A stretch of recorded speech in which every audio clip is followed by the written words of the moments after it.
Bonsoir à toutes et à tous, soyez les bienvenus sur Monaco Info. Nous sommes ensemble, si vous le voulez bien, pour une nouvelle édition et en voici les titres. Le 79e Grand Prix de Monaco. Sergio Pérez est monté sur la plus haute marche du podium suite à des erreurs stratégiques de Ferrari. Charles Leclerc n'est que 4e malgré tous les efforts qu'il a fait sur la piste. Quoi qu'il en soit, nous sommes allés à la rencontre des commerçants pour connaître leur bilan économique pendant ce week-end. Des commerçants, eux, satisfaits. Un bilan du point de vue de la sécurité également avec le contrôleur général de la Sûreté publique. Richard Morgoni nous parlera aussi d'une initiative lancée en 2018, Monaco Safe City. La Sûreté publique se met au service de différentes institutions. La dernière en date, la SBM, qui vient de signer ce partenariat. Restez avec nous, vous saurez concrètement quels sont les intérêts de faire partie de ce Monaco Safe City. Soutenir les nouveaux et futurs parents. Voici l'objectif de l'association Entre Parents. Nous serons avec la présidente pour développer ce concept qui révolutionne la vie et qui donne parfois des cheveux blancs, mettre au monde un enfant. L'association organise son premier rendez-vous appelé Let's Talk, avec pour thème ce mercredi au Grimaldi Forum, la période postpartum. Et enfin, nous vous présenterons la remise des prix de la 9e édition du Marc Challenge, un concours d'écoles de commerce provenant du monde entier, organisé par l'Université internationale de Monaco et qui met à l'honneur les entrepreneurs de demain. Nous débutons cette édition avec vous, Julia Vial, bonsoir. Monaco a fait le plein pour ce 79e rendez-vous avec beaucoup de monde et notamment dans le port Hercule. Bonsoir Fabien, bonsoir à toutes et à tous. 125 yachts et méga yachts ont effectivement élu domicile à Monaco pour suivre ce week-end de course depuis leur ponton. Avec l'engouement autour de la bataille des jeunes pilotes, le succès de la série Drive to Survive de Netflix et surtout les 2 années de crise sanitaire, ce Grand Prix 2022 a vu un retour massif du public. Les rues de la Principauté étaient donc bondées, Fabien, pour le grand retour du circuit le plus grandiose de toute la Formule 1. Pour assurer la sécurité de tous lors de cette course, plus de 400 hommes de la Sûreté publique en coordination avec les forces de sécurité françaises, mais aussi les sociétés de sécurité privées et les équipes de l'Automobile Club de Monaco ont fait cohabiter tout ce beau monde, notamment pour fluidifier les entrées dans la Principauté. Toujours compliqué, Fabien, en cette période très chargée. C'est moins qu'on puisse dire. Cannes a son festival, la Principauté a son Grand Prix. L'événement est un rendez-vous incontournable pour les stars et il y avait du people. Eh bien, les spectateurs ont pu croiser l'acteur Patrick Dempsey, notamment connu pour son rôle de Derek Shepherd dans la série Grey's Anatomy. Il est d'ailleurs un habitué de la course et n'oublie jamais de saluer le staff des écuries. Il a aussi longuement discuté avec le prince Albert II et la princesse Charlène devant le stand Ferrari. Après avoir stationné son yacht pendant plusieurs jours à Cannes, Conor McGregor a pris le large en direction de Monaco pour assister au Grand Prix. Était présent également de nombreux joueurs de foot. Pierre-Emerick Aubameyang, l'attaquant du FC Barcelone, qui s'est rendu au stand McLaren. Phil Foden, évoluant à Manchester City, qui lui a préféré prendre la pause avec le staff de l'écurie Red Bull. Mais aussi Dimitri Payet, joueur de l'Olympique de Marseille. Zinedine Zidane, son épouse Véronique et leur fils ont eux aussi pu savourer le spectacle depuis le stand alpine. Côté basket, Evan Fournier, vice-champion olympique de basket et joueur de la NBA, a assisté à sa grande première sur le circuit. Il a d'ailleurs déclaré que c'était une superbe découverte pour un sportif. Autre sportif présent, le nageur français et champion olympique Florent Manodou. Il a notamment réagi à la course en déclarant « C'est dur de voir Charles Leclerc perdre à cause d'une erreur de son écurie. On voulait le voir gagner ». Fin de citation. Le Grand Prix de Monaco a pour finir pu voir défiler dans les allées de la Principauté les top modèles Heidi Klum et Naomi Campbell. En bref, vous l'aurez compris Fabien, il y avait encore du très beau monde pour cette 79e édition.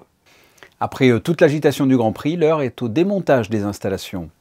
Après les célébrités, c'est le va-et-vient des camions à présent qui a lieu en Principauté. Le démontage va, comme chaque année, durer plusieurs jours. Le trafic reviendra à la normale dès que toutes les installations seront enlevées. Si vous étiez sur Monaco, vous avez pu le constater, après une année blanche en 2020 et une jauge de spectateurs en 2021, 2022 a été synonyme de retour du flot de touristes, de spectateurs, de fans ou tifosi partout dans la Principauté. Et bien au lendemain du Grand Prix, l'équipe de Monaco Info s'est rendue sur le Rocher pour savoir comment s'était passée cette manifestation sportive d'un point de vue économique. Et vous allez le voir, les commerçants sont ravis. Cette année, le Grand Prix s'est bien passé. On a eu un peu de pluie hier, mais on a quand même eu du monde sur les 3 jours. Donc les touristes sont pas mal montés sur le rocher. Donc c'est vrai qu'on est très content de ça. C'était bien, ça faisait très longtemps qu'on n'avait pas vu autant de monde. Et le rocher, pour la première fois depuis très longtemps, a pu accueillir un peu de monde. Ça fait vraiment du bien. Franchement, hâte à l'année prochaine pour les revoir.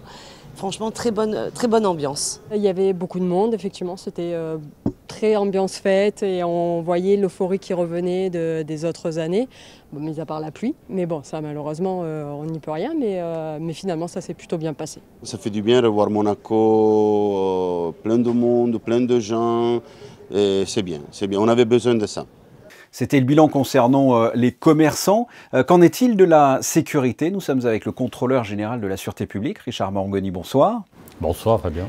Le Grand Prix de F1 vient de s'achever, ainsi que le Grand Prix historique et le e-Prix quelques semaines auparavant. Peut-on faire aussi un bilan? Comment s'est passée cette période pour la Sûreté publique? Comme vous l'avez dit, effectivement, en peine un mois, nous avons connu 3 Grands Prix, ce qui est quand même considérable, avec un retour à la vie normale, donc en termes d'affluence. Ça a été une lourde gestion, mais globalement, je peux dire que nous sommes satisfaits que tout s'est bien passé. Quels ont été les types d'interventions? Je pourrais dire que nous avons 4 grands types de missions. La première mission, c'est bien sûr la circulation, par les grands axes que nous avons, c'est-à-dire il y a une voie terrestre, il y a une voie maritime, bien sûr, toute la façade maritime, et il y a aussi la gare ferroviaire. La deuxième mission, et c'est un petit peu le corollaire, bien sûr, c'est la gestion du flux des piétons, s'assurer que les cheminements, que les voies d'accès, bien sûr, soient bien respectées. Et il y avait plusieurs dizaines de milliers de piétons, donc c'était assez considérable. La troisième grande mission, eh bien sûr, c'est la sécurité générale en ville. En termes de prévention, s'assurer qu'il n'y ait pas une population mal intentionnée qui vienne commettre des délits. Et ensuite, une quatrième grande mission, mais qui est aussi très sensible, c'est la nuit. La gestion de la nuit, il y avait énormément de monde dans les établissements publics. Et de ce fait, en fin de nuit, il y a parfois une population qui est un petit peu alcoolisée, qui peut engendrer des violences. Donc il faut gérer tout ça avec beaucoup de doigté. Alors il y a une double actualité. J'aimerais que l'on parle également du Monaco Safe City, parce que la SBM vient de signer cet après-midi ce Monaco Safe City. Qu'est-ce que c'est et quel est l'objectif? C'est un projet très important. La prévention, la politique de sécurité relative à la prévention est la mère de la sécurité. Ce qui veut dire qu'il faut développer un partenariat entre les acteurs du secteur privé et la police de Monaco et la sûreté publique. Si vous voulez, la sécurité doit venir aussi une sorte de coproduction. Et ce process, aujourd'hui, est préconisé par de grandes organisations internationales comme Interpol. Donc nous nous inscrivons pleinement dans ce dispositif avec une originalité qui est propre à la sûreté publique. Alors Monaco est une ville sûre, et j'en suis heureux, il faut que ça continue, mais nous devons toujours nous remettre en question. C'est un combat quotidien. Chaque jour, nous devons réfléchir à encore et toujours comment améliorer la sécurité. Donc en 2018, j'ai proposé au département de l'Intérieur, à notre conseiller de gouvernement ministre, la création de Monaco Safe City. Et ces partenariats consistent en quoi? Qu'est-ce que ça peut apporter, par exemple, à la SBM qui vient de le signer? On crée des comités professionnels qui est un lieu d'échange avec le secteur privé, représenté, que ce soit la SBM, mais nous l'avons fait aussi avec les établissements de luxe, avec l'hôtellerie. Dans ce comité professionnel, c'est un lieu d'échange. Nous essayons de comprendre quelles sont les problématiques pour apporter des solutions. Et pour ce faire, nous signons des chartes de sécurité dans lesquelles le représentant du secteur privé s'engage à respecter un certain nombre de bonnes pratiques. Quels sont les exemples de solutions que vous avez apportées avec les partenaires avec qui vous avez signé déjà? C'est d'abord la sécurité des bâtiments. Un bâtiment doit être sécurisé, l'entrée des clients, etc. doivent se faire suivant un protocole. Ensuite, ça peut être la formation des employés. Demain, vous êtes confronté à une situation difficile, sensible, violente. Quels sont les bons réflexes? Quels sont les enjeux de sécurité de demain? Comment évolue la délinquance? Donc là aussi, il faut sensibiliser les professionnels pour dire voilà quelles sont demain les problématiques auxquelles vous pouvez être confrontés. Alors justement, quels sont vos projets? Quels sont peut-être les futurs partenaires de la sûreté publique? Nous avons une grande réflexion aujourd'hui avec tous les acteurs de la façade maritime, parce que bien sûr, Monaco a 2 ports, il y a des bateaux de croisière, il y a beaucoup de navigation, beaucoup de yachts, de particuliers, etc. Donc il faut aussi sécuriser ces accès et sécuriser ces mouvements. Nous avons aussi le projet de créer un site internet sécurisé pour pouvoir aussi échanger, avoir ce dialogue permanent avec les acteurs du secteur privé. Donc c'est vraiment un projet auquel je crois beaucoup et qui est en plein développement. Richard Barangoni, merci. Merci beaucoup. Nous venons d'entendre le représentant de la sûreté publique concernant ce Monaco Safe City. Laissons la parole à un représentant de la SBM suite à la signature de ce partenariat au ministère d'État entre le ministre de l'Intérieur et le président de la SBM.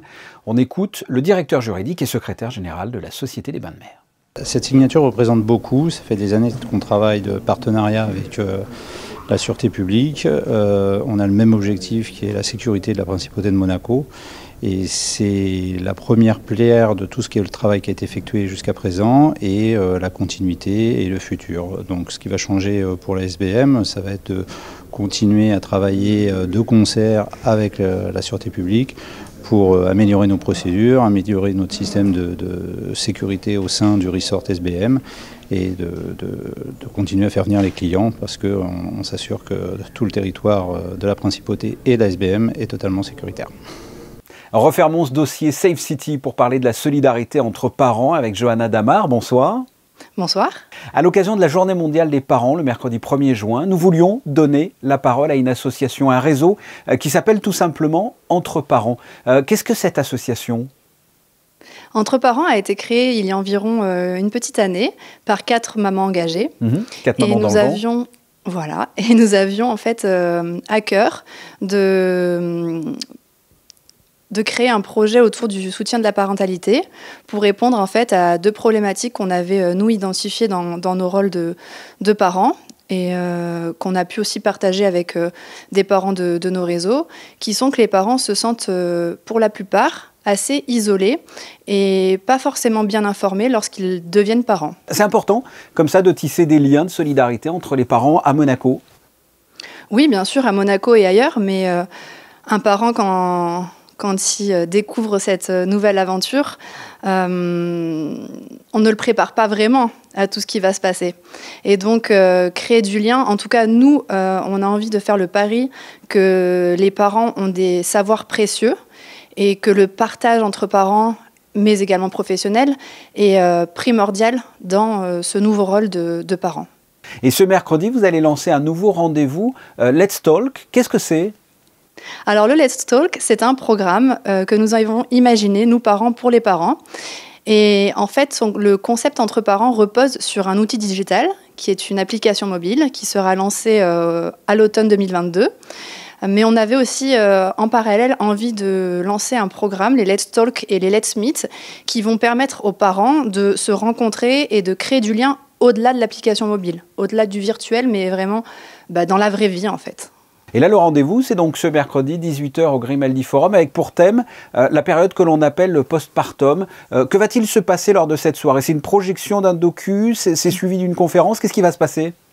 Voilà, donc ce mercredi 1er juin, pour la Journée mondiale des parents, nous avions envie, avec cette symbolique, de lancer notre programme de rendez-vous Let's Talk. Et on a choisi la thématique du postpartum parce que c'est vrai que le postpartum, c'est une période qu'on parle très peu. Et c'est un petit peu aussi le message que l'on souhaitait véhiculer avec le réseau Entre Parents, c'est qu'il faut oser et il faut parler de la parentalité. Donc pendant cette soirée, on va accueillir un documentaire qui a été créé par une maman en France qui s'appelle Eve Simonet, un documentaire en 4 épisodes. On commencera par la diffusion des 2 premiers épisodes de son film et ensuite on aura l'intervention de 7 experts qui prendront la parole et qui partageront avec nous leurs conseils avec bienveillance et beaucoup de douceur pendant cette soirée. Vous souhaitez toucher quel type de personnes? Quel est l'objectif? Alors nous, on a identifié que ce besoin d'accompagnement était très fort du projet de bébé aux 3 ans de l'enfant. Puisqu'ensuite, c'est vrai que les enfants rentrent en milieu scolaire et qu'il y a un accompagnement un peu plus cadré qui se passe. Et on avait envie aussi de mettre en valeur tous les services qui existent pour ces parents du projet de bébé aux 3 ans de l'enfant et expliquer aux parents que voilà, pendant cette période-là, on n'est pas seul et que beaucoup de choses peuvent les aider à être plus sereins vers ce chemin, vers la parentalité. Et donc, nous, aujourd'hui, on veut accompagner les parents donc, du projet de bébé aux 3 ans de l'enfant. Mais naturellement, c'est vrai qu'on s'est rendu compte avec nos actions passées que les parents de plus grands enfants viennent aussi naturellement vers nous. Et pour finir, donc, quel message vous voulez faire passer aux personnes qui vont venir à cette réunion, à ce premier rendez-vous ? Écoutez, on est vraiment très émus parce que pour ce premier rendez-vous, on attend plus de 140 personnes par an. Et nous, ce qu'on souhaite leur dire, c'est qu'il faut se rencontrer, qu'il faut échanger. Et on espère que cette première rencontre sera la première d'une longue série qui va apporter beaucoup de liens et beaucoup de douceur pour chacun d'entre eux.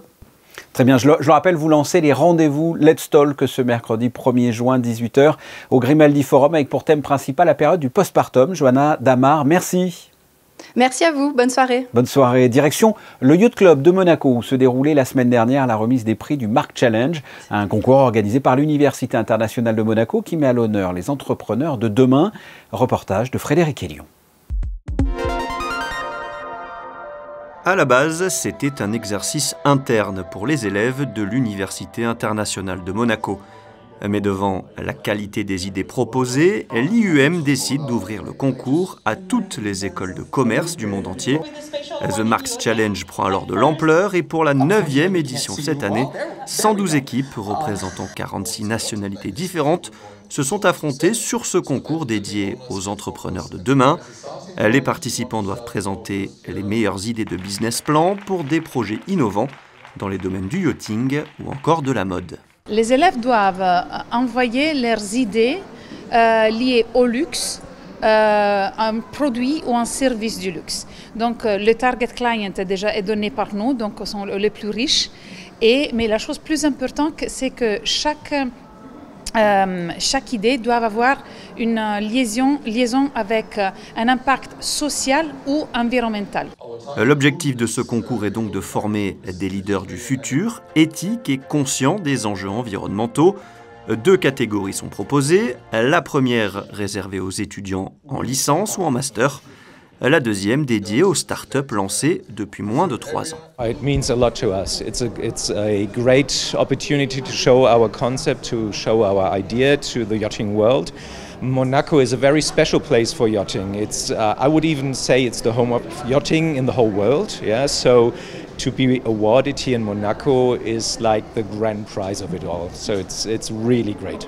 I think it's an amazing achievement for us. We have worked a lot on this project, so I think it's something amazing to have also because it's from the university. So I think it's something that gives us more emotions and more motivation to work forward to this project. Le projet de ces 2 jeunes étudiants de l'IUM, une application qui permettra l'achat au détail de pièces détachées pour les bateaux. Une partie des revenus sera reversée à des associations qui œuvrent à la protection des océans. Nous faisons un point sur la météo de ce mardi 31 mai. Avec vous, Julia, allons-nous avoir du soleil ? Pas vraiment, Fabien. Le temps sera sensiblement le même à celui d'aujourd'hui avec de nombreux nuages attendus en principauté. Les températures seront très douces et comprises entre 18 et 24 degrés. Demain, nous fêterons les Pérines. Bonne fête à elles. Merci Julia, on vous retrouve demain. Les photos de fin pour clore cette édition. Après cet événement planétaire qui est le Grand Prix de Monaco, l'heure est au démontage des installations autour de ces 3 km et 337 mètres et ces 19 virages avec ces tonnes de rails, de grillages, d'écrans géants et autres. Ces photos sont signées Manuel Vitali. Ce journal est terminé, on se retrouve demain à 19h. Je vous souhaite de passer une excellente fin de soirée. À très bientôt. Au revoir.